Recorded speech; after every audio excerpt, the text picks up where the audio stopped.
राधा स्वामी, राधा स्वामी दयाल की दया, राधा स्वामी सहाय। आज जब हम देखते हैं और एक दूसरे से बात करते हैं या सोशल मीडिया पर जब देखते हैं तो एक बात सबसे मुख्य रूप से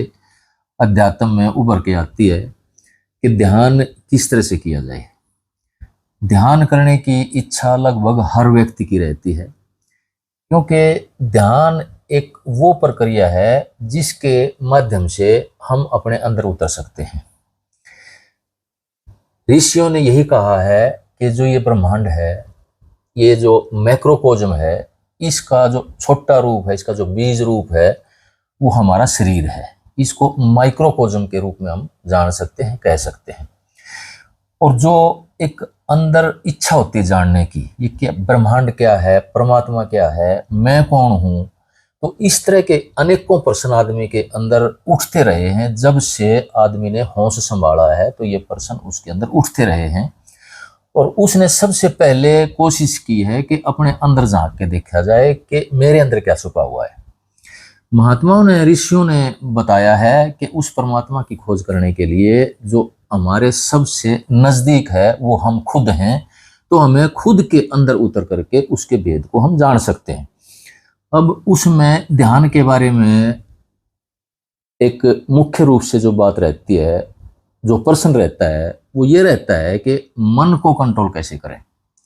मन एक ऐसी चीज है जो हमारे संसार का विस्तार करती है। जब हम कोई भी चीज अपने मन के अंदर, कोई सांचा, कोई मैप, कोई स्केच बनाते हैं, तो वही चीज धीरे धीरे स्थूल रूप में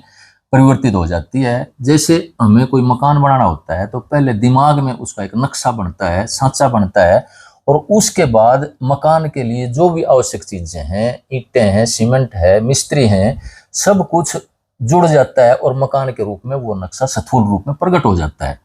इसी तरह से कहा गया है कि इस संसार की रचना के लिए परमात्मा भी एक मन के रूप में भी काम करता है, जिसको महात्माओं ने, श्री अरविंद ने, हिगल जो जर्मनी के फिलोसफर हुए हैं, उन्होंने ओवर माइंड और सुपर माइंड के रूप में उसको नाम दिया है। सुपर माइंड एक सुप्रीम अवस्था है मन की, जो परमात्मा के रूप में जब मन की ऊर्जा परिवर्तित हो जाती है तो उसको उन्होंने सुपर माइंड कहा है। इस मन को काम यही दिया गया है कि ये हमारा प्रचार और प्रसार करे।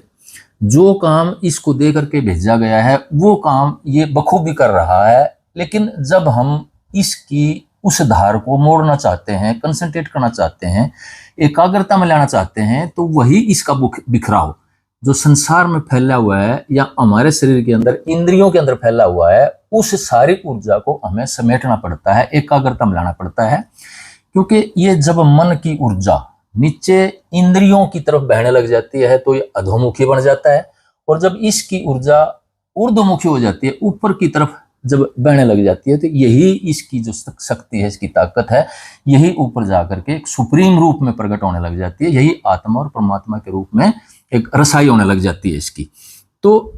ध्यान क्या है कि ध्यान में जो हमारी बिखरी हुई ऊर्जा है, जो हमारी इंद्रियों में और मन के अंदर एक बिखराव है, उसको समेटना है, उसको एकाग्रता में लाना है। तो उसके लिए एक उदाहरण मैं आपको दूंगा कि जैसे चुंबक होता है, जैसे लोहे का टुकड़ा है, लोहे के टुकड़े में जो एनर्जी है, जो इलेक्ट्रॉन्स हैं, इलेक्ट्रॉन्स ही इस सृष्टि की रचना करते हैं, एक दूसरे अस्तित्व के साथ जोड़ करके एक रचना में वो लीन रहते हैं। तो जैसे लोहे का टुकड़ा होता है, उसके अंदर जो इलेक्ट्रॉन्स हैं, जो एटम्स हैं, जो परमाणु हैं, उनके जो इलेक्ट्रॉन्स हैं वो अलग अलग दिशाओं में चारों तरफ जा रहे होते हैं, बिखराव में होते हैं। लेकिन जब उस लोहे के टुकड़े को किसी चुंबक के साथ उसके संपर्क में आ जाए, उसको टच कर दिया जाए, या उसके अंदर से बिजली की एक ताकत की धार की उसके अंदर से एक सर्कुलेट कर दिया जाए, उसके अंदर से बिजली गुजार दी जाए, तो जितने भी इलेक्ट्रॉन हैं वो एक धार के रूप में, एक लाइन में, एक डिसिप्लिन में, एक अनुशासन में आ जाते हैं, और वही लोहे का टुकड़ा चुंबक के रूप में प्रकट हो जाता है। इसी तरह से हमारे शरीर के अंदर है, जब हम लगातार ध्यान की प्रक्रिया को अपनाते हैं और जब लगातार उसमें सुमरण ध्यान की प्रक्रिया में आगे बढ़ते हैं, तो यही जो चेतना हमारी बिखरी हुई थी, मन की जो ताकत थी, मन की जो चेतना थी,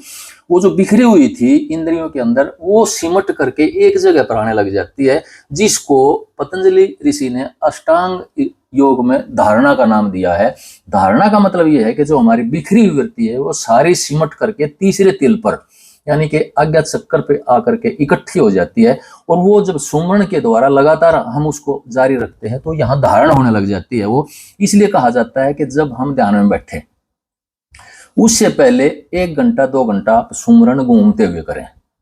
घूमते हुए जब सुमरण करेंगे तो उसमें क्या है कि जो हमारी बिखरी हुई वृत्ति है, जो हमारा मन इधर उधर भाग रहा है, वहां से हट करके उस सुमरण में आ जाता है। और जब उस सुमरण से जो वृत्ति है, जो शरीर की ताकत है, जो ऊर्जा है, वो एक तीसरी दोनों आंखों के मध्य में जो तीसरा नेत्र कहा जाता है, दिव्य चक्षु जिसको कहा जाता है, आज्ञा चक्र जिसको कहा जाता है, तो यहाँ वो जो ताकत है, वो ऊर्जा है, धारण होने लग जाती है। इसीलिए इसको धारणा कहा गया है। ध्यान वो है जब हम आंख बंद करके उस वृत्ति को जो धारण की गई है, दोनों आंखों के मध्य में जो इकट्ठी की गई है ध्यान के अंदर, उसको कंसंट्रेट किया जाता है, उसको और गाढ़ा किया जाता है, ताकि वो यहाँ ध्यान के रूप में प्रकट होकर के बहने लग जाए और प्रकाशवत बन करके उसका हम दर्शन करने लग जाएं। तो इसके बाद जो समाधि आती है, धारणा, ध्यान और समाधि, ये अष्टांग योग के लास्ट अंतिम 3 अंग हैं। इसके अलावा जो अष्टांग योग है, इसमें पहले जो 4 अंग हैं वो बाहरमुखी हैं, और जो बाद के 4 अंग हैं वो अंतर्मुखी हैं। इसमें प्रत्याहार भी है, एक प्रत्याहार, धारणा, ध्यान और समाधि। प्रत्याहार क्या है कि जब हम बाहर की तरफ हमारी वृत्ति फैली हुई है, उस वृत्ति को बाहर से अंदर की तरफ मोड़ते हैं तो प्रत्याहार शुरू हो जाता है। यानी कि हम कंट्रोल, एक संयम का जीवन जब जीने लग जाते हैं तो प्रत्याहार बन जाता है। धारणा में जब हम लगातार किसी चीज का अभ्यास करने लग जाते हैं तो वो हमारी आंखों के ऊपर जो ऊर्जा बिखरी हुई थी इंद्रियों के अंदर, वो सिमट करके तीसरे नेत्र के बीच में आ जाती है और धारणा होने लग जाती है। ध्यान में उसको टिकाने लग जाते हैं ज्यादा लंबे टाइम तक, वहीं उसको खड़ा करके, उसको स्थिर करके, उसको देखने, जो उसको ध्यान की प्रक्रिया करते हैं, तो वहीं वो ताकत सारी एक बहने लग जाती है। और जितनी ज्यादा सघन होती चली जाती है, जितना ज्यादा अभ्यास बढ़ता चला जाता है, तो वही ताकत प्रकाश रूप में हमारे सामने बहने लग जाती है और प्रकट हो जाती है। और समाधि में एक जो ताकत है पूरी तरह से आत्मा के अंदर और परमात्मा के अंदर और ब्रह्मांड के रूप में वो बढ़ती हुई समाधि के रूप में परिवर्तित हो जाती है। और इसकी भी अलग अलग अवस्थाएं होती हैं जिसके हम आगे वर्णन करेंगे। तो इसमें मन का जो बिखराव है, देखिए बातें छोटी छोटी हैं। जैसे अगर हमारा मन जगह जगह बिखरा हुआ है, हमें एक का ध्यान करना पड़ेगा, एक रूप पर आना पड़ेगा। इसीलिए सूरत शब्द योग में, राधा स्वामी योग में गुरु की महत्ता इसलिए बताई गई है कि वो परमात्मा का साकार रूप माना गया है।